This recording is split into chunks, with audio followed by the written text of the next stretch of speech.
সম্মানিত দর্শক, বর্তমান সময়ে এসে কারা ইসলামের পক্ষে কথা বলছে, কারা ধর্ম ব্যবসায়ী, এই দুইটা জিনিস মানুষরা চিনতে পারতেছে না এবং অনায়াসে অনেক মানুষের ইমানকে ধ্বংস করে দিচ্ছে।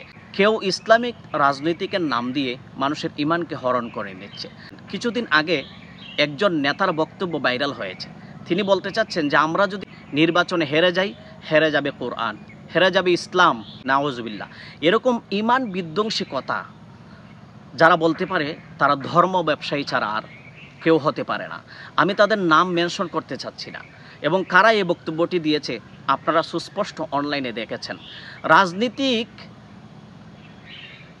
রাজনীতিক দুনিয়া হাসিলের জন্য যারা নির্বাচন করছে, রাজনৈতিক করছে, তারা ইসলামকে পুঁজি করে ইসলামের নাম দিয়ে মানুষের ইমানকে ধ্বংস করে দিচ্ছে এবং তারা এইভাবে মানুষের ইমানকে হরণ করছে যে যদি আমরা নির্বাচনে হেরে যাই, হেরে যাবে কোরআন, হেরে যাবে ইসলাম, নাউজুবিল্লাহ। এরকম ইমান বিধ্বংসী কথা যদি একটা দল বলতে পারে, তাদের মধ্যে ধর্ম ব্যবসায়ীর মুখোশ ছাড়া আর কোনো কিছুই হতে পারে না।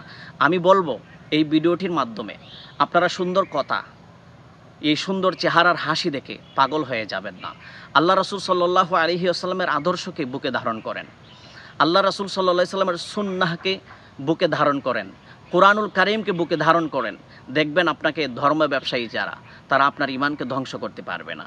এবং তাদের এই বক্তব্য দ্বারা সুস্পষ্ট প্রমাণিত হয়ে গেছে, এই দেশের, এই বাংলার জাতির কাছে প্রমাণ হয়ে গেছে তারা সুস্পষ্ট ধর্ম ব্যবসায়ী।